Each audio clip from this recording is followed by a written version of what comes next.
यज्ञ में गई भगवान शंकर की पत्नी माता सती जब दक्ष के यज्ञ पर गई तो भगवान शंकर का अपमान किया था। दक्ष प्रजापति ने यज्ञ में सबको बुलाया पर भगवान शंकर को नहीं बुलाया।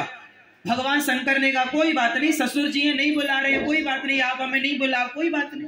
पर माता सती गई तो चलो मां सती चली गई।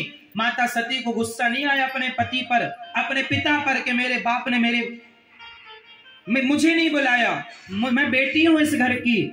माता सती ने कहा पिता जी दक्ष आपने मुझे नहीं बुलाया, मेरा सम्मान नहीं किया, कोई बात नहीं, लेकिन आपने मेरे पति का अपमान किया और मैं अपने शिव का, अपने पति का अपमान नहीं सह सकती। वो माता सती दक्ष की ऐसी करतूत पर जल करके भस्म हो गई योग अग्नि में, केवल इसलिए कि मेरे पति का मेरे पिता ने अपमान कर दिया।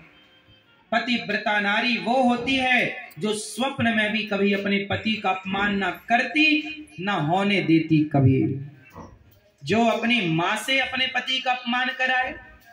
कितने पुरुष ऐसे हैं जिनकी पत्नियां मायके में पड़ी हैं, पति बोल रहा है कि आजा घर बर्बाद हो रहा है, टूट रहा है, बच्चों की पढ़ाई बिगड़ रही है, लेकिन नहीं, मां मानने को तैयार नहीं है, पता नहीं कैसे मानेगी।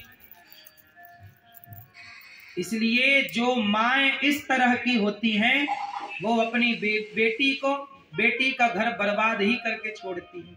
और 100 में से 95 बेटियों के घर बर्बाद होते हैं, उसमें 100 में से 95 केस में लड़की की मां का हाथ होता है घर बर्बाद करने में, बेटी का।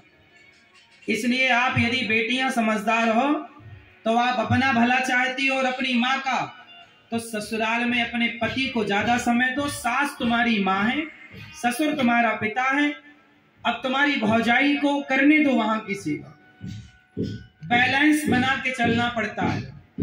लड़की का दान होता है, इसलिए कन्यादान होता है ना। तुम्हारी माँ को तुमसे इतना ही मोहब्बत प्यार था तो कन्यादान करना ही नहीं चाहिए था,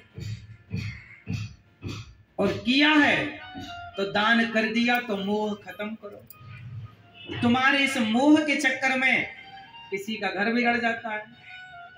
आज बहुत सारे केस मेरे पास आते हैं। अभी मैं गया एक दिन अभी, तो वहां मुझे एयरपोर्ट में एक पुलिस वाले भैया मिल गए। उन्होंने बताया कि महाराज जी हमारी पत्नी भी पुलिस में है, मैं भी पुलिस में हूं और हम दोनों साथ में रहते हैं। हमारी पत्नी के बेटा है और हम लोग साथ में ही थे। मैं एक दिन ड्यूटी के कारण कहीं दूसरी जगह मेरी ड्यूटी लगी तो मैं वहां चला गया 15 दिन के लिए। इन 15 दिन में मेरी सास ने मेरे घर में आकर मेरी पत्नी को ना जाने क्या पाठ पढ़ाया और मेरी पत्नी को लेकर चली गई। ना मेरी पत्नी से बात कराती, ना मेरी पत्नी बात करती, और अब वो पता नहीं क्या चाहते हैं, ना स्पष्ट कुछ नहीं है। और पत्नी माँ से, अब हम सास से बात करते हैं तो सास बोलती नहीं हमारी बेटी अब आपके साथ नहीं रहेगी। क्या फायदा इससे माँ का, बेटी का घर बिगाड़ने से कोई लाभ होगा कि मेरी बेटी तो नौकरी करती है सरकारी, यहाँ रहेगी तो पैसा यहाँ लाएगी, ये फायदा हो सकता है, तनख्वाह यहाँ जमा करेगी, ये फायदा। और पता नहीं बहुत सारी बेटियों की माँ किस फायदे से रखती है तो माँ ही बता सकती है। लेकिन आप बेटियां गलती करें तो माँ समझाए, बेटा तेरा पति तेरा परमात्मा है, साल माँ कब तक साथ देगी, एक दिन मर जाएगी तो कहां जाओगी, भौजाई कब तक देगी रोटी, भाई कब तक भरण पोषण करेगा। स्त्री को पुरुष की जरूरत पड़ती है, स्त्री अधूरी है बिना पुरुष के। इसलिए समझो अपनी जरा सी लापरवाही में गलती ऐसी ना कर लो कि सारी जिंदगी रोना पड़े, पश्चाताप करना पड़े। इसलिए हमारा जो धर्म है आपको समझाने का, हमने आपको समझाया।